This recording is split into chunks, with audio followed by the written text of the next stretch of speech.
नमस्कार मित्रांनो, आज आपण MHCETचा हा तसा एक चॅप्टर आपल्या सिलेबसमध्ये नाही आहे. हा तसा JEEमध्ये शिकवला जातो. पिरियॉडिक टेबलचा क्लासिफिकेशन या चॅप्टरचा तसा काही वेटेज नाही आहे, पण म्हणजे क्वेश्चन्स वगैरे नाही आहेत, पण हा बेसिक क्लिअर करण्यासाठी बेस्ट चॅप्टर आहे, जो आपल्याला CETमध्ये बेसिक क्लिअर करण्यासाठी हा लागेल. या चॅप्टरला आपण शिकून जाल तर आपले खूप सारे बेसिक्स यांनी क्लिअर होऊन जातील CETमध्ये, जे की आपल्याला खूप रिक्वायर्ड आहे MST CETमध्ये. तसा JEEचा चॅप्टर NCERT वगैरेमध्ये असतो, हा periodic table classification of element वगैरेनी. ठीक आहे, तर पण हा वाला चॅप्टर आपल्याला बेसिक लागेल. याचं बेसिक समजून घ्या. अजून जसं आपलं ब्लॉक केमिस्ट्री वगैरे आहे, D ब्लॉक, F ब्लॉक, मग आपला P ब्लॉक वगैरे, ग्रुप 16 वगैरे, आपले 13 वगैरे, तर सगळ्या ह्याच्यात आपल्याला याचे कन्सेप्ट्स लागणार आहे. तर आपल्याला रटायचं नसतात, जसे कॉन्फिगरेशन रटतात लोक, नाही तर आयोनायझेशन एनर्जी वगैरे रटतात, तर ते रटायचे नसतात, ते आपल्याला समजायचे असतात. तर त्याचेच कन्सेप्ट या चॅप्टरमध्ये असतात. तर आज मी हा चॅप्टर तुम्हाला शिकवणार आहे. माझ्या नोट्स थ्रू हा तुम्हाला मी शिकवून देईन, आणि याचे जे पण हे क्लास नोट्स आहे हे तुम्हाला डिस्क्रिप्शन बॉक्स नाही तर कमेंट बॉक्समध्ये मी पिन करून देईल, तर तिकडनं तुम्ही याला रेफर करून घ्याल. तसे तुम्ही तुमचे पण क्लास नोट्स बनवू शकता, माझ्यासोबत लिहू शकता तुम्ही. जसं जसं मी कन्सेप्ट सांगेल ते तुम्ही नोट डाऊन करू शकता. तुमचे नोट्स तुम्ही नक्की बनवाल, ते रिव्हिजनसाठी बेस्ट असतात. ठीक आहे, नाहीतर मी तर देतच आहे तुम्हाला हे नोट्स, तुम्ही रेफर तिकडनं करू शकता. नाहीतर तुम्ही माझा हा क्लास झाल्यावरही, हा क्लास जसाच होऊन जाईल त्याच्यानंतरही तुम्ही ते डिस्क्रिप्शनपासून जाऊन आपले नोट्स तिकडनं बनवू शकता. इथे अगर तुम्हाला क्लिअर क्वालिटी नाही दिसत असली तर मग क्लास संपल्यावरही तुम्ही तसे तिकडनं नोट्स बनवू शकता. तर चला, आजचा हा चॅप्टर आपण सुरू करू. चॅनलवर आपण नवीन असाल तर सबस्क्राईब जरूर कराल याच्यावर, कारण या चॅनलवर आपल्याला सगळे प्रिव्हियस इयर क्वेश्चन्स व सगळे चॅप्टर CETचे कवर केल्या जाणार आहे. आणि आपले 4-5 दिवस आता पूर्ण आपण बेसिक लावणार आहे. अगर आपण 11वीत असाल तर आरामशीर इकडनं शिकू शकता. 11वीत मी पूर्णच बेसिक शिकवत आहे, 11thही पूर्ण करवणार आहे, 12thही पूर्ण करवणार आहे. 12thमध्ये असाल तर आपण स्कूल वगैरे कॉलेजसोबत इकडचे पण लेक्चर्स मॅनेज करू शकता, तर इकडनं पण पाहून आपण सगळं शिकू शकता, कन्सेप्ट वगैरे. मी 11th वगैरे सगळं आपल्याला खूप डिटेलमध्ये इकडे शिकवणार आहे. तर आपल्याला सगळे इकडे मी खूप डिटेलमध्ये शिकवणार आहे. तर क्लास 11th पण शिकवणार आहे व आपल्याला क्लास 12th पण मी इकडे शिकवेल. तर आपण इकडनं चांगल्याने सगळं कवर करू शकता, सगळे कन्सेप्ट व सगळे प्रिव्हियस इयर क्वेश्चन्स. आणि आपल्याला मी फ्री स्टडी मटेरियल वगैरे पण सगळं इकडे प्रोव्हाइड करणार आहे. तर आपण आपल्या चॅनलसोबत जरूर जोडून राहाल, तर सबस्क्राईब नक्की करा. चला, आजचा आपण चॅप्टर सुरू करू. तर हा चॅप्टर आपल्याला बेसिकच लागणार आहे. मी याला बेसिक डेफिनेशन्स वगैरे तुम्हाला सांगून देईल, ते तुम्हाला फक्त पाहायचे आहे. वरतून याला शिकून घ्या. अजून याचे जे पुढे साईज वगैरेचे कन्सेप्ट येतील, ॲटॉमिक साईज वगैरे, रेडायचे, ठीक आहे, कॉन्फिगरेशन थोडी होतील, ते तर अजून मी पुढे तुम्हाला अजून बेसिकचे खूप सारे व्हिडिओज घेणार आहे. बेसिक केमिस्ट्रीचे सगळे कन्सेप्ट शिकवेल, कॉन्फिगरेशन शिकवेल, ॲटॉमिक स्ट्रक्चर वगैरे. मग पहिले आपला जो फ्लो आहे त्यानुसार मी तुम्हाला शिकवणार आहे. तर सगळ्यात पहिले आता आपला हा चॅप्टर सुरू होतो. ठीक आहे, periodic table and classification of element हा आहे. ठीक आहे, तर इकडे काय आहे की सिस्टमॅटिक अरेंजमेंट जी असते त्याला पिरियॉडिक टेबल म्हणतात. सगळ्यात पहिले आता मी जो सगळ्यात इम्पॉर्टंट पॉईंट आहे तो तुम्हाला इकडे सांगत आहे. सगळ्यात इम्पॉर्टंट पॉईंट काय की आपल्याला जो पिरियॉडिक टेबल आहे तो पूर्ण लर्न असायला पाहिजे. हा पिरियॉडिक टेबल पूर्ण लर्न असला तर हा खूप हेल्प करतो. कसा? तसं तर हा एलिमेंट्सच्या क्लासिफिकेशनमध्ये हेल्प करतो, पण पिरियॉडिक टेबल समजा तुम्हाला पाठ असला तर त्यांनी कसे तुम्ही पटापट एलिमेंट्स काढू शकता, ॲटॉमिक नंबर तिकडनं आपण फाइंड आउट करू शकता. म्हणून सगळ्यात इम्पॉर्टंट पॉईंट काय की पिरियॉडिक टेबल जो आहे तो आपण कुठे पण आपल्या टेबलसमोर चिपकवून घ्या, नाही तर कुठे पण त्याला रोज रेफर करा. असं एक चांगला पिरियॉडिक टेबल स्वतःच्या हाताने पण बनवू शकता, नाही तर कोणता पण आपल्या बुक वगैरेमध्ये असतो तो प्रिंट काढून घ्याल, नाही तर एक पेजवर त्याला बरोबर बनवून घ्याल, अजून त्याला रेफर करत राहा. पिरियॉडिक टेबल तुम्हाला लर्न असलाच पाहिजे. पूर्ण पिरियॉडिक टेबल, किती ॲटॉमिक नंबर असतो, मास वगैरे आपल्याला लर्न असले पाहिजे एलिमेंट्सचे, ते चांगलं असते. म्हणजे 30पर्यंत. आता मी ते पण सांगतो तुम्हाला लर्न कसे करायचे असतात पिरियॉडिक टेबल. असं नाही की आपला घेतला पिरियॉडिक टेबल आणि तो लर्न केला, असं नाही. आपल्याला ग्रुप 1 पासनं 30पर्यंत लर्न करायचे असतात एलिमेंट. ठीक आहे, जसं आपण लर्न करणं सुरू केलं, 1 वगैरे आपला हायड्रोजन, हिलियम, लिथियम असं लर्न केलं, लाईनीत पूर्ण लर्न करायचं. ठीक आहे, असं होत राहिलं आणि मग लास्टमध्ये आपला झिंक येतो 30वर. तर असं आपल्याला लर्न करायचं आहे. ठीक आहे, एवढं आपल्याला स्ट्रेट लाईनमध्ये लर्न पाहिजे. 1 to 30 आपल्याला लर्न पाहिजे. आणि बाकी उरलेले जे एलिमेंट्स असतात ते आपल्याला कसे लर्न करायचे असतात, ते ग्रुप वाईज लर्न करायचे असतं. पूर्ण पिरियॉडिक टेबल कधी पण आपल्याला एक लाईनीत लर्न नाही करायचा असतो. आपल्याला फक्त ग्रुपचा 1 पासनं ते 30पर्यंत फक्त आपल्याला लर्न करायचे असतात. त्याच्यानंतरचे आपल्याला ग्रुप वाईज एलिमेंट लक्षात ठेवायचे असतात. त्याचं पण मी शॉर्ट ट्रिक आणेल आता. हो आपण आता बेसिक करू पुढे, तर त्याच्यात मी ते तुम्हाला सांगून देईल कसे लर्न करायचे असतात आणि कसे तुम्ही ते डोक्यात ठेवू शकता. ठीक आहे, पहिले तर पॉईंट क्लिअर झाला की पिरियॉडिक टेबल आपल्याला पाठ असला पाहिजे. ठीक आहे, आता पिरियॉडिक टेबल काय आहे, हा सिस्टमॅटिक अरेंजमेंट. हे सगळे नोट्स तुम्हाला पहिलेच सांगितलं मी डिस्क्रिप्शन बॉक्स वगैरेमध्ये टाकत आहे. आणि तुमचे नोट्स नक्की बनवाल, ते रिव्हिजनसाठी बेस्ट असतात. तुमचे शॉर्ट नोट्स बनवत चला. सोबत जे पण इम्पॉर्टंट तुम्हाला वाटते, चांगले पॉईंट्स वाटतात, ते सोबत तुम्ही नोट करत चला आणि बढिया नोट्स बनवत चला. तर सगळ्यात पहिले काय, पिरियॉडिक टेबल जो आहे त्याचा क्लासिफिकेशन हा होतो. ठीक आहे, मॉडर्न पिरियॉडिक टेबल. आता इथे एक प्रॉपर्टी काय आहे की जो मॉडर्न पिरियॉडिक टेबल असतो तो आपला पिरियॉडिक फंक्शन आहे ॲटॉमिक नंबर्सचा. ठीक आहे, मग आता डोबेनियर ट्रायड वगैरे हे तेवढं आपण डिटेलमध्ये नाही शिकणार आहे, कारण ह्याचे क्वेश्चन्स आपल्या CETमध्ये येत नाही. हे आपल्याला बेसिक लागते, म्हणून हे मी तुम्हाला शिकवून राहिलो आहे. ठीक आहे, हे बेसिक आपल्या सगळीकडे याचा यूज होत असतो. तर सगळ्यात पहिले डोबेनियर ट्रायड येतो. तर डोबेनियर ट्रायड काय आहे, 3 एलिमेंट्सचं आपण क्लासिफिकेशन करतो. 3 एलिमेंट्सचा आपण एक ट्रायड बनवतो. तर ते काय असते, जसं आता ह्याचा लिथियमचा मास आहे 7, अजून आपला पोटॅशियमचा मास आहे 39. ठीक आहे, तर या दोघांचा जो मास असतो, या दोघांचा मीन करतो आपण. मीन काय असते, दोघांचं ॲडिशन बटे 2 करतो आपण. तर ते केल्यानंतर आपल्याला 23 मिळालं. तर 23 कशाचा मास राहील, ते सोडियमचा राहील. तर हे जे फॉलो करतात त्यांना आपण डोबेनियर ट्रायड म्हणतो. ठीक आहे, तर हे असं डोबेनियर ट्रायड असते.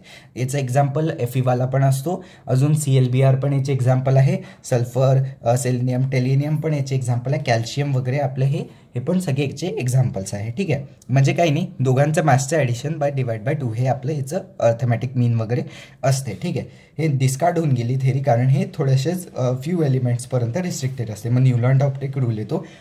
याच्यात तसे क्वेश्चन नाही आहेत, हे बेसिक फक्त माहीत पाहिजे. इंट्रोडक्शन देत आहे पिरियॉडिक टेबलचा, जेणे की तुम्हाला म्हणजे केमिस्ट्रीमध्ये फील येईल, केमिस्ट्री शिकण्यामध्ये फील येईल. पिरियॉडिक टेबल खरंच इम्पॉर्टंट टॉपिक आहे तसा. त्यांनी तुमचे कन्सेप्ट क्लिअर होतील आणि तुम्हाला केमिस्ट्री जी शिकायला आहे ते खूप मजा येईल. ठीक आहे, तर जसं न्यूलँड-ऑप्टिक आहे, मग न्यूलँड-ऑप्टिक काय आहे की जो फर्स्ट एलिमेंट असतो तो आपला 8व्या एलिमेंटची सिमिलर प्रॉपर्टी शो करतो. तर हा न्यूलँड-ऑप्टिक रूल आहे. ठीक आहे, जास्त आपल्याला याच्या डिटेलमध्ये नाही, फक्त बेसिक तुम्ही वरतून ऐकून घ्या आणि एकदा याला वाचून घ्या. बस तुमच्या डोक्यात हे गेले पाहिजे. हे एवढं इम्पॉर्टंट नाही आहे जे पुढे आपल्या ॲटॉमिक साईज वगैरे येणार आहे, EDG इलेक्ट्रॉन गेन एन्थॅल्पी वगैरे येणार आहे, ते इम्पॉर्टंट टॉपिक्स आहे. ठीक आहे, ते आपल्याला सगळ्या चॅप्टरमध्ये लागतील, 12th वगैरेमध्ये लागणार, 11thमध्ये लागणार ते टॉपिक. ओके, आणि त्याच्यातनं CET आपण खूप सारे क्वेश्चन्स पण एक्सपेक्ट करू शकता. ठीक आहे, तर मग हे झालं न्यूलँड-ऑप्टिक. आपलं लोथेमेर कर्व्स काय असतात, लोथेमेर कर्व्स म्हणजे त्यांनी आपलं सिम्पल क्लासिफिकेशन केलं आहे एलिमेंट्सचं. ठीक आहे, त्यांनी अल्कलाईन मेटलला असं क्रस्टवर ठेवलं असते, अजून आपल्या लार्जर जे अल्कलाईन मेटल्स आहेत त्यांनी आपल्या क्रस्टवर ठेवतो तो. अजून हा प्लॉट कशात आहे, आपला ॲटॉमिक व्हॉल्यूम अजून ॲटॉमिक मासचा. ठीक आहे, एवढं आपल्याला फक्त बेसिक माहीत पाहिजे. मग नेक्स्ट आपल्या इथे अल्कलाईन हे प्रॉपर्टीज मी नोट्स दिले आहेत, तुम्ही वाचून घ्याल. फक्त हे लक्षात जास्त लर्न नाही करायच्या, पहिलेच सांगतो CETमध्ये काहीच नाही आहे. फक्त बेसिक आपल्याला म्हणजे केमिस्ट्रीमध्ये एंटर झाले आहे तुम्ही, तर तुम्हाला इंटरेस्ट आलं पाहिजे, अजून पिरियॉडिक टेबलबद्दल माहीत पाहिजे, म्हणून हे फक्त ठेवलं आहे. तर नोट्स तुम्हाला दिले आहे मी डिस्क्रिप्शनमध्ये, फक्त एकदा रीड करून घ्या, म्हणजे त्यांनी तुमचे कन्सेप्ट क्लिअर होऊन जातील. मग मेंडलीव्हनी पहिला पिरियॉडिक टेबल दिला होता, हा थोडंसं लक्षात ठेवाल. मग की असे प्रॉपर्टीज वगैरे त्यांनी सगळे सिमिलर प्रॉपर्टीजवर अरेंज केलं. त्याच्या ह्याच्यात 9 वर्टिकल कॉलम्स होते, अजून 7 हॉरिझॉन्टल, ज्याला आपण रोज म्हणतो. ते रोज जे आहे हॉरिझॉन्टल रोज, ज्याला आपण पिरियड म्हणतो, ते 7 पिरियड होते. अजून त्यांनी 9 ग्रुप दिले होते. ठीक आहे, त्याचा इनिशियल पिरियॉडिक टेबल हा असा दिसायचा. ठीक आहे, हे बेसिक आहे. हे असं JEEमध्ये जास्त येते, CETमध्ये याचं काही जास्त येत नाही. ठीक आहे, मग हे सगळं इम्पॉर्टंट होतं. मग की इथे मॅक्झिमम हा पॉईंट थोडासा आपल्या CETमध्ये पण कामाचा आहे. मॅक्झिमम बॅलन्स इलेक्ट्रॉन जे असतात एलिमेंटचे, ते कशाच्या बरोबर असतात, ग्रुप नंबरचे. हा पॉईंट तुम्ही नक्की नोट करा, हा इम्पॉर्टंट पॉईंट आहे. ठीक आहे, हा तुम्हाला CETमध्ये पण क्वेश्चन सॉल्व्ह करताना यूज करता येतात. म्हणजे जे ब्लॉक केमिस्ट्रीचे क्वेश्चन्स असतात त्यांच्यासाठी मॅक्झिमम व्हॅलन्सी ऑफ एलिमेंट काय असते, ग्रुप नंबरच्या बरोबर असते. ओके, नेक्स्ट पॉईंट आहे आपला demerits of Mendeleev periodic table. तर मेंडलीफ पिरियॉडिक टेबलचे डिमेरिट्स काय आहे, सिंपल पटकन पाहून घेऊ की हायड्रोजनची अनसर्टन प्लेस होती वगैरे, आयसोटोप्सला तो नाही ठेवू शकला, ठीक आहे. लॅन्टेनाइट अक्टेनाइट्स तुम्हाला माहीतच आहे, एफ ब्लॉक तुम्ही 12th असाल तर एफ ब्लॉक वगैरे, तर त्याला तो ठेवू नाही शकला म्हणून हे डिस्कार्ड होऊन गेली थेरी, ठीक आहे. ॲनोमेनस बिहेवियर वगैरे दाखवत गेले हे आपले आर्गॉन वगैरेचे सगळे एलिमेंट्स, त्याच्यामुळे पण याला डिस्कार्ड केल्या गेलं, ठीक आहे. मग आपला मोस्टलेस पिरियॉडिक टेबल येतो, यालाच आपण मॉडर्न पिरियॉडिक टेबल म्हणतो. हा सगळ्यात चांगला पिरियॉडिक टेबल होता. त्यांनी कसं प्लॉट केलं होतं वरतून फक्त बघून घ्या, म्हणजे बेसिक शिकवत आहे, ठीक आहे. ते √V होतं, हे CETमध्ये येत नाही, ठीक आहे. तरी फक्त हे बेसिक ऐकून घ्या, याने तुमचे कसे कन्सेप्ट क्लिअर होते. याने कशाचं प्लॉट केलं होतं, √V अजून झेडचं ग्राफ प्लॉट केला होता. हा असाच लिनियर ग्राफ इकडे बनून जात होता आपला, ठीक आहे. मग त्यांनी तेच सांगितलं होतं की आपला जो मॉडर्न पिरियॉडिक टेबल असतो तो ॲटॉमिक नंबरचा आपला फंक्शन आहे. नेक्स्ट आता पिरियॉडिसिटी काय असते आपली, की एक जी प्रॉपर्टी आहे एलिमेंट्सची ती कंटिन्युअसली ग्रॅज्युअली जसे इन्क्रीज होत आहे इलेक्ट्रॉन त्याच्यासोबत ती सिमिलरिटी दाखवत चालते. तर त्याची प्रॉपर अरेंजमेंट असते इंक्रीजिंग ॲटॉमिक नंबरला, त्यालाच आपण पिरियॉडिसिटी म्हणतो. डेफिनेशन वगैरे लिहिलं आहे, क्लास झाल्यानंतर तुम्ही याला एकदा फक्त वाचून घ्या, रीड कराल, जेणे की कसं म्हणजे पिरियॉडिक टेबल काय आहे, केमिस्ट्री काय ते थोडंसं तुम्हाला समजेल, म्हणजे इंटरेस्ट पण येईल त्याच्यात तुम्हाला. कॉज ऑफ पिरियॉडिसिटी काय असते आपले, की जे पण बॅलन्स इलेक्ट्रॉन असतात आउटर मोस्टमध्ये त्याच्यामुळे, ठीक आहे, कॉज ऑफ ही होते आपली काय म्हणतात पिरियॉडिसिटी. आता इथे एक इम्पॉर्टंट पॉईंट आहे हा वाला, ठीक आहे, हा लक्षात ठेवाल, मॅजिक नंबर आहे हा. पुढे मी तुम्हाला सांगेल याचं, ठीक आहे. लास्टमध्ये याला यूज कसं करतो आपण ग्रुप वगैरे फाईंड करण्यासाठी, म्हणजे CETमध्ये पण काही असं की हा एवढा ग्रुपचा एलिमेंट आहे, की हा ग्रुप 13 सेकंड पिरियडचा असा एलिमेंट आहे, याचं आम्हाला कॉन्फिगरेशन सांगा, नाहीतर याचं आम्हाला आयनायझेशन एन्थॅल्पी सांगा, या याच्यात बॅलन्स इलेक्ट्रॉन सांगा, असं येते. तुम्ही बघाल प्रिव्हियस इयर तर असे थोडेसे जुने 21 वगैरेमध्ये तुम्हाला डी वगैरे एफ ब्लॉकमध्ये असे प्रिव्हियस इयर दिसतील, ठीक आहे. DF ब्लॉक हां ट्रान्झिशन मेटलमध्ये तुम्हाला याचे प्रिव्हियस इयर दिसतील, तर त्याच्यासाठी याला यूज करायचं असते, पुढे सांगतो, ठीक आहे. मग आपला पिरियॉडिक टेबल असा असतो, हा आपल्याला माहीत पाहिजे, ठीक आहे. पिरियॉडिक टेबल आता मी तुम्हाला लर्न कसं करायचं ते सांगत होतो. तर सिम्पल, आता जसं आपला हायड्रोजनपासून सुरू होतो तर हा पिरियॉडिक टेबल तुम्ही बनवून घ्याल, तुमच्याकडे असेल तोही बुकपासून रेफर करून घ्याल, नाही तर हाच रेफर करून घ्या. थोडा स्वच्छ नाही आहे पण तरी तुमच्याकडे जो असेल तो रेफर कराल, त्यांनी चांगल्याने स्वच्छ पिरियॉडिक टेबल ठेवाल. अजून त्याला लर्न करायचं आहे, ठीक आहे. पिरियॉडिक टेबलला लर्न कराल, खरं सांगतोय खूप हेल्प होईल, तुम्ही नंतर थँक्यू म्हणाल मला. मग आता इथे हायड्रोजन वगैरे आपले सगळे असतात, या हायड्रोजनपासून हे सुरू होते. हायड्रोजन, हिलियम, लिथियम असं आपल्याला हे लर्न करत चालायचं आहे, ठीक आहे. कुठपर्यंत लर्न करायचं मी तुम्हाला सांगितलं तर 30 झिंकपर्यंत हे आपल्याला लर्न करायचं आहे, ओके. असं 1 to 30 एलिमेंट्स लर्न करायचं आहे, फर्स्ट पॉईंट. मग सेकंड, आता याला ग्रुप वाईज लर्न करायचं. 30पर्यंत तर तुम्ही लर्न करून घेतलं, ठीक आहे बा, मी 30पर्यंत लर्न केलं. मग आता पुढे कसं लर्न करायचं आहे, तर पुढे याला असं ग्रुप वाईज लर्न करायचं आहे. तर हे पहिले बघा, लिथियम आपला पोटॅशियम आपला असं आता हे ग्रुप येत आहे. तर या ग्रुपला कसं लक्षात ठेवायचं आहे आपल्याला, ह्याला आपण म्हणू शकतो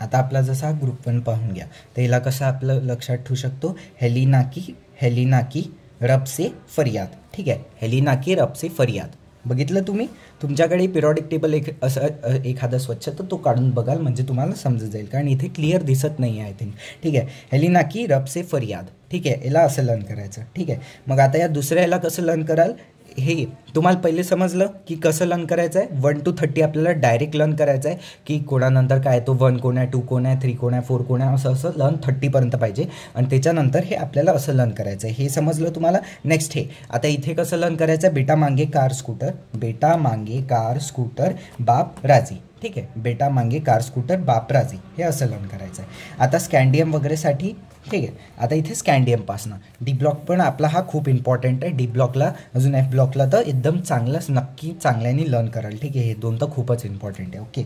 मग आता इथे स्कॅन्डियम वगैरेसाठी याला असं स्ट्रेट फॉरवर्ड लर्न करायचं आहे, मी तुम्हाला जसं सांगितलं तसं. मग स्कॅन्डियमसाठी आता कसं लर्न करायचं, आता याला कसं लर्न करणार, स्कूटर यामा लाव AC, ठीक आहे. स्कूटर यामा लाव AC असं लर्न कराय. मग याला कसं, टीना जरा हाफ रही है, ठीक आहे. मग नेक्स्ट आपला व्हॅनेडियम, याला कसं वा नवाब ताज, ठीक आहे, वा नवाब ताज. आता तुम्ही म्हणाल याचं तर काही नाही आहे, आपलं डीबीचं तुम्ही नाही सांगितलं, तर डीबीचं याच्यासाठी नाही, कारण आता हे जे खालचे एलिमेंट्स आहे ना हे तेवढे रेडिओ ॲक्टिव्ह असतात ना, हे आपल्या कामाचे नसतात. ठीक आहे, यांना फक्त मोठी तुम्हाला हे माहीत पाहिजे, वरचे एलिमेंट्स आणि हे बाकी आपले पी ब्लॉक वगैरे हे खूप कामाचे असतात. इकडनं हे नाही लक्षात राहिले तरी चालेल. ठीक आहे, एवढा आपला पट्टा इकडचा आणि इकडचा आपल्याला माहीत पाहिजे. मग आता इथे वा नवाब ताज. ठीक आहे, मग काय इकडे आपला क्राय मोठी वाईफ. ठीक आहे, आणि मग याला कसं लक्षात ठेवाल, मन तेरा रे, मन तेरा रे. ठीक आहे, मग एफीला कसं फिर राधा, हां नाही याला कसं लण ठेवाल, फिर रूठे ओसामा. ठीक आहे, फिर रूठे ओसामा नाही तो ओबामा. ठीक आहे, याला कसं लिहू, क्यू राधा इतराई. ठीक आहे, क्यू राधा इतराई. ठीक आहे, याला कसं लिह, नहीं पढ़ोगे तो पिटोगे, नहीं पढ़ोगे तो पिटोगे. ठीक आहे, या कॉपरवाल्याला कसं लक्षात ठेवू, क्यू आगे आओ असं लक्षात ठेवायचं. जनाब कन्या होगी. ठीक आहे, लास्टवाल्याला जनाब कन्या होगी असं लक्षात ठेवायचं. ठीक आहे, आता याच्यात आलो आपण. ठीक आहे, याला कसं लक्षात ठेवायचं आहे, आपलं पी ब्लॉक सुरू झालं आहे. ओके, 13 वाला ग्रुप आपला सुरू आहे. ठीक आहे, बेंगन आलू गाजर इन थैला. ठीक आहे, बेंगन आलू गाजर इन थैला. याला कसं लक्षात ठेव, कहे शिवजी सुने पार्वती. ठीक आहे, कहे शिवजी सुने पार्वतीची असं लर्न करून घ्या. मग याला कसं लर्न ठेवाल, नाना पाटेकर ऐश्वर्या सब भिकारी. ठीक आहे, नाहीतर आपलं नेदरलँड पाकिस्तान ऑस्ट्रेलिया सब भिकारी असंही लक्षात ठेवू शकते, जसं आपल्याला वाटलं तसं. ऑक्सिजनवाल्या फॅमिलीला ओ स्टाईल से टीपो, ओ स्टाईल से टीपो. ठीक आहे, मग फ्लोरिनवाल्यासाठी फिर कल बाहर आई आंटी, नाही तर फिर कल असं आपण लक्षात ठेवू शकता. याला कसं आता लक्षात ठेवायचं आहे, हिना नीना और करीना एक्सरे रंगीन, नाही तर की झेरॉक्स रंगीन वगैरे असं आपण लक्षात ठेवू शकता यावाल्या ग्रुपला. ठीक आहे, एवढं डन झालं. मग आता इकडनं आपलं सुरू होते. लॅन्थनाइट्सला कसं लक्षात करायचं त्याची ट्रिक सांगत आहे, ते पण आपण लिहून घ्या, चांगल्याने ऐकून घ्या. ठीक आहे, CP नंदू प्रसाद सिंग. ठीक आहे, CP Nandu Prasad Singh English guide tuition देते हो, इंजिनियर तुम्हारे यहाँ लल्लू. ठीक आहे, समजलं, ही ट्रिक आहे, ही आपल्याला लर्न करायची आहे अँड याने आपल्याला हे एलिमेंट्स पाठवायचे. ठीक आहे, आता इकडनं हे वाले तुम्हाला खालचं आता आपलं सांगतो ॲक्टिनाइट्स कशी लर्न ठेवायचे. थापा. ठीक आहे, थापा थापा यू नेपाली पूरे आमचक भाई. ठीक आहे, पूरे आमचक भाई, क्यों इससे फिर मैं ना लढू, क्यों इससे फिर मैं ना लढू. रिवाइज करून घेऊ पटकन. ठीक आहे, पण आतापर्यंत काय सांगितलं हे तुम्हाला समजलं. ठीक आहे, हेलिना वगैरे तुम्हाला हे सांगितलं, बेटा मागे कार स्कूटर हे वगैरे सगळे झाले. मग लॅन्थनाइट्स वगैरेचं कसं सांगितलं, CP नंदू प्रसाद सिंग इंग्लिश गाइड ट्यूशन देते हो, इंजिनियर तुम्हारे यहाँ लल्लू. CP नंदू प्रसाद सिंग इंग्लिश गाइड ट्यूशन देते हो, इंजिनियर तुम्हारे यहाँ लल्लू. आणि याचं काय होतं, थापा यू नेपाली पूरे आमचक भाई, क्यों फिर इससे मैं ना लड़ू. ठीक आहे, थापा यू नेपाली पूरे आमचक भाई, क्यों इससे फिर मैं ना लढू. ठीक आहे, झालं. असं आपल्याला पिरियॉडिक टेबल पूर्ण मित्रांनो चांगल्याने लर्न करून घ्यायचं आहे. याचा आपल्याला खूप बेनिफिट होणार CETच्या एक्झामसाठी. ठीक आहे, आणि केमिस्ट्रीमध्ये पण केमिस्ट्री समजणं इझी होऊन जाते. आता इकडे बघाल, हे जे असतात आपले इकडचे जे आहे, ठीक आहे, सिलिकॉन जर्मेनियम आर्सेनिक वगैरे आपले SB अजून TE हे वाले जे आहे या ब्लॉकमध्ये टाकलेले हे मेटलवाइट्स असतात. ठीक आहे, तसे क्वेश्चन नाही आलं आहे, फक्त बेसिक सांगत आहे की मेटलवाइट्स असतात. मग इकडे आपले सगळे मेटल्स असतात, तुम्हाला माहीतच आहे. आपला हा असा पिरियॉडिक टेबल असतो. मग आता ग्रुप नंबर वगैरेचं तुम्हाला बेसिक सांगतो. ते काय आहे की आपला जेव्हा पण हे वाला ग्रुप असतो जेव्हा आपला ग्रुप 1 असतो त्याची नंबर ऑफ व्हॅलेन्स इलेक्ट्रॉन 1 असतात, व्हॅलेन्सी त्याची 1 असते. ठीक आहे, हे पण नोट करू शकताय, चांगला आहे हा पॉईंट. ठीक आहे, जेव्हा ग्रुप नंबर 2 आहे व्हॅलेन्स इलेक्ट्रॉन 2 आहे, व्हॅलेन्सी 2 आहे. ग्रुप 13 वर पोचलो तर व्हॅलेन्सीवाले इलेक्ट्रॉन किती आहे, 3 आहे, व्हॅलेन्सी 3 आहे. 14ची व्हॅलेन्सी 4 आहे, मग 15ची व्हॅलेन्सी 3 अजून 5 आहे, 16ची व्हॅलेन्सी 2 अजून 6 आहे, 17वाल्या ग्रुप नंबरची व्हॅलेन्सी आपली 17 आहे, 18वाल्याची आपली व्हॅलेन्सी 08 आहे. ठीक आहे, समजलं. एवढे आता हे व्हॅलेन्सीचं आपलं बेसिक इंट्रोडक्शन होतं.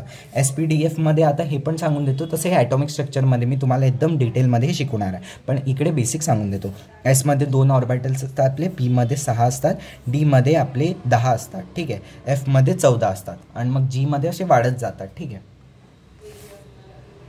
आता इकडे एक इम्पॉर्टंट अजून एक पॉईंट सांगत आहे, जो आपला ग्रुप ए असतो त्याची ऑक्सिडेशन स्टेट +1 असते. ठीक आहे, हे ऑलवेज. अजून ग्रुप 2 वाल्याची +2 असते. ठीक आहे. आता हे इकडनं बेसिक सुरू होत आहे. आपण हे फक्त एकदा रीड करून घ्या. ठीक आहे. मॅक्झिमम एलिमेंट्स किती असतात 32 वगैरे ग्रुपमध्ये. एस ब्लॉकमध्ये किती आहे एवढे. ठीक आहे. आपला ग्रुप नंबर हा इकडनं डी ब्लॉक वगैरे हे आपण पॉईंट्स लर्न करू शकाल तर लर्न करून घ्याल. हे चांगलं आहे आपल्याला, म्हणजे कसं पिरियॉडिक टेबलचं हे राहील, बेस माहीत राहील, अजून हे आपल्यासाठी चांगलं राहील. तर नोट्स तर मी दिलेच आहे, तिकडनं रेफर करून घ्याल, तिकडनं तुमचे शॉर्ट नोट्स बनवून घ्याल. नाही तर ते नोट्स वगैरे प्रिंट करायचे असेल, तिकडनंच वाचायचं असेल तर तिकडनंही आपण वाचू शकता. हे वालं तर आपल्याला समजलंच आहे. ठीक आहे. आपला ग्रुप एस एलिमेंट हे रिप्रेझेंटेटिव्ह एलिमेंट्स वगैरे आहे. ठीक आहे. याला आपण हे म्हणतो ब्रिज एलिमेंट्स कोण असतात. ठीक आहे. हे तसं जेईमध्ये जास्त विचारतात, याच्यात विचारत नाही. हे फक्त बेसिक आपण इंट्रोडक्शन एकदा पाहू शकता. ठीक आहे. 3D सिरीज कुठून असते एवढे, हे तसं आपल्याला CETमध्ये लागेल. तर माझं तर म्हणणं हे लर्न करून घ्या, हे चांगलं राहील तुमच्यासाठी. ओके. याच्यातनं तो क्वेश्चनही आला आहे CETमध्ये की आपलं जे ZNHG वगैरे असतात हे नॉन ट्रान्झिशन एलिमेंट्स आहे. ठीक आहे. तर हे सगळं झालं आपलं. मग 5F सिरीजमध्ये 14 एलिमेंट्स वगैरे असतात. मग हे प्रेडिक्शन वगैरे, आता हे वालं थोडंसं इम्पॉर्टंट आहे, हे ऐकून घ्यायला चांगलं आहे. प्रेडिक्शनचा आपण ग्रुप पिरियड वगैरे कसं करतो, जो गिव्हन एलिमेंट असतो त्याचे इलेक्ट्रॉनिक कॉन्फिगरेशन जेव्हा लिहितो मी, हे लिहिणं शिकवेल तुम्हाला नेक्स्ट चॅप्टरमध्ये. ठीक आहे. मग जेव्हा लिहाल तर लास्ट इलेक्ट्रॉन जो असतो त्याच्यात ज्याच्यात येतो तो त्याचा ब्लॉक असतो. लेट सपोज लास्ट इलेक्ट्रॉन आपल्याला इलेक्ट्रॉन भरताना एसमध्ये आला तर त्याचा ब्लॉक होऊन जाईल एस ब्लॉक आपला त्याचा होऊन जाईल. ठीक आहे.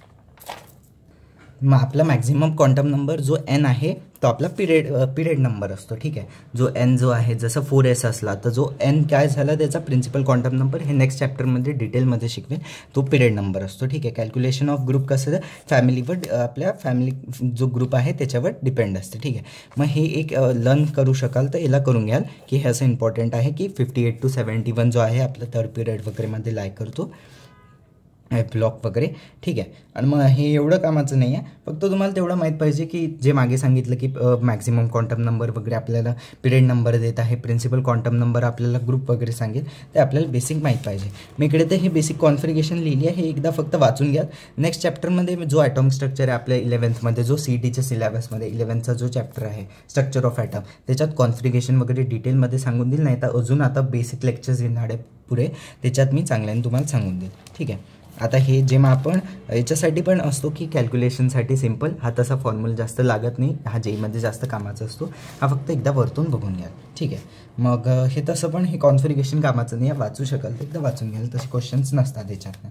ओके. मग झेड इफेक्टिव्ह, हा पण आता इम्पॉर्टंट कन्सेप्ट आहे. झेड इफेक्टिव्ह आपण खूपदा पाहिलं असेल की काय असते ते माहीतच नसते, सगळे आपले लर्न करत बसतात.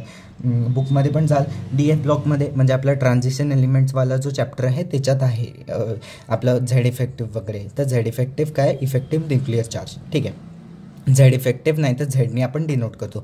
झेड इफेक्टिव्ह कॅल्क्युलेट कसं केलं जाते, झेड मायनस सिग्मा. जो झेड असतो तो आपला ॲटॉमिक नंबर असतो, अँड इकडे कन्सेप्ट आहे की ॲटॉमिक नंबर जेवढा जास्त असतो तेवढं जास्त आपला झेड इफेक्टिव्ह असतो. ठीक आहे. मग सिग्मा काय असतो, हा स्केल्डिंग कॉन्स्टंट, नाही तर शेल्डिंग कॉन्स्टंट आपण याला म्हणतो. आणि सिग्मा कोणाचं, शेल्डिंग इफेक्ट कोणाचं जास्त असते, एसवाल्यांचं सगळ्यात जास्त असते. SPDF हा असा ऑर्डर असतो. ठीक आहे. एसवाला खूप स्ट्रॉंग शिल्डिंग करतो, म्हणजे इलेक्ट्रॉनला तो पकडून खूप चांगल्याने ठेवतो. ठीक आहे. आणि मग आपले पॉलिॲटॉमिक जे आयन्स असतात त्यांच्यात आपण कसं हे पाहत असतो, इलेक्ट्रॉन रिपल्शन वगैरे आउटर मोस्ट इलेक्ट्रॉनमध्ये ते डिक्रीज होत असते फोर्स. म्हणजे सिंपल भाषेत सांगू तर जसं एक छोटा ऑर्बिटल आहे एसचा, अजून एक डीचा ऑर्बिटल आहे, तर शिल्डिंग इफेक्ट एसचा चांगलं असणार, कारण की तो जो एक इलेक्ट्रॉन आहे तो चांगल्याने तिकडे पकडला गेला आहे, त्याच्या न्यूक्लियसची चांगल्याने बॉन्डेड आहे तो. ठीक आहे. मग हे असे डायग्राम बनवले, इकडनं आपण समजू शकता की न्यूक्लियस आहे, इकडनं हा अट्रॅक्शन आपला शो करत आहे. रेस्टवर जे असतात ते सगळे आपले DNF ब्लॉक आपले रेस्ट पकडतो. हे जसं आहे सिग्माचं, हे जास्त काही कामाचं नाही आहे, फक्त हा कन्सेप्ट इम्पॉर्टंट होता की ॲटॉमिक नंबर वाढतो तर झेड इफेक्टिव्ह वाढतो. आणि झेड काय असतो आपला, झेड मायनस सिग्मा. आणि सिग्मा काय असतो आपला, शिल्डिंग इफेक्टनी शो करतो, अजून तो कोणाचा जास्त असतो, एसचा. बस CETसाठी एवढंच तुम्हाला थोडं लक्षात पाहिजे की बेसिक स्ट्रक्चरसाठी. ठीक आहे. मग हा रूल वगैरे येतो आपला ऑर्बिटल्सचं, हे कॅल्क्युलेशन नाही आहेत, एकदा फक्त वरतून वाचू शकता. ठीक आहे. जेईमध्ये हे विचारलं जातं तसं.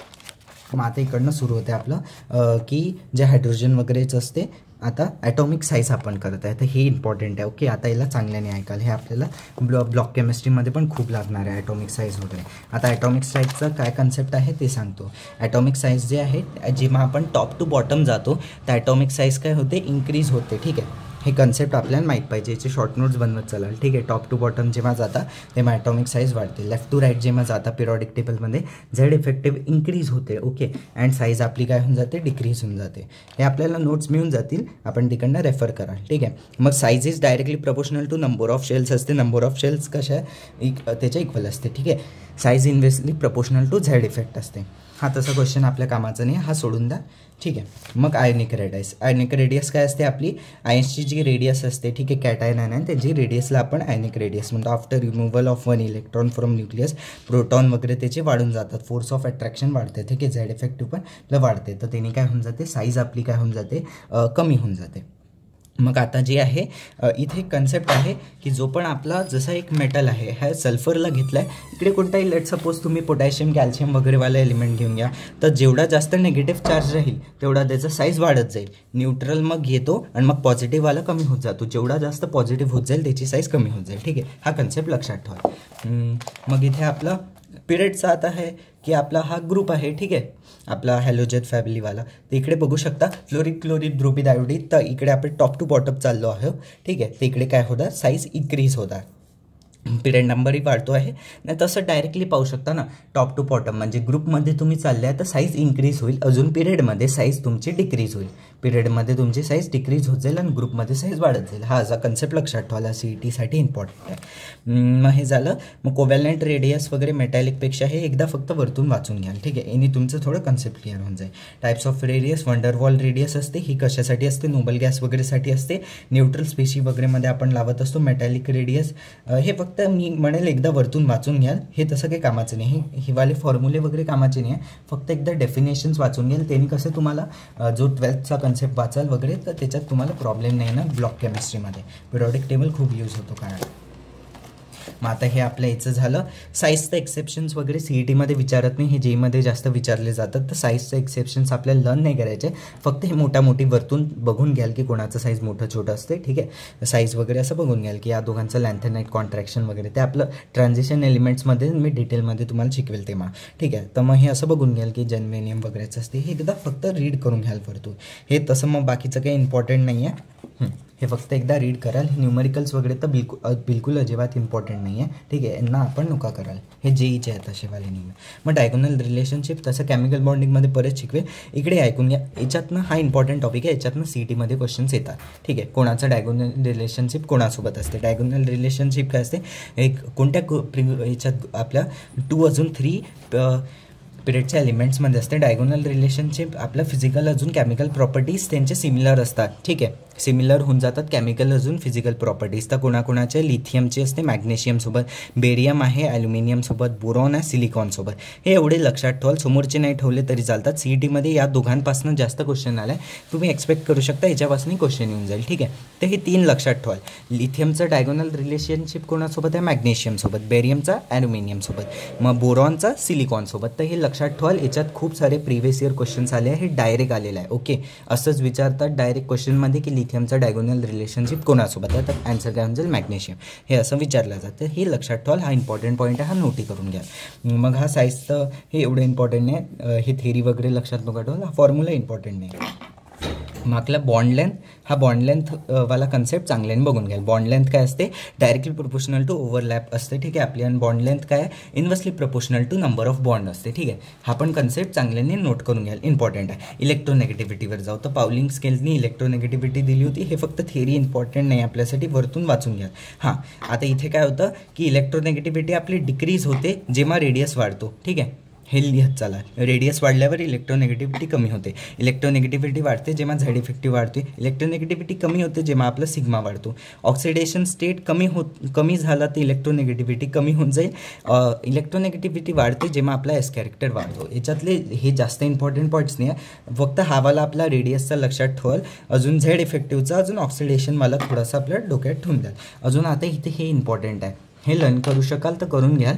याच्यातलं जास्त इम्पॉर्टंट कोण आहे, आपलं जसं पी ब्लॉक वगैरेमध्ये विचारलं गेलं होतं. फ्लो ऑक्सिजनचा तर विचारल्या पेपरमध्ये किती इलेक्ट्रोनेगेटिव्हिटी आहे सी टीमध्ये, तर 3 हे वाला. ठीक आहे. आणि फ्लोरीनची पण एकदा विचारली आहे की किती इलेक्ट्रोनेगेटिव्हिटी आहे, तर 4 आहे. ठीक आहे. हे लर्न करू शकाल तर करा.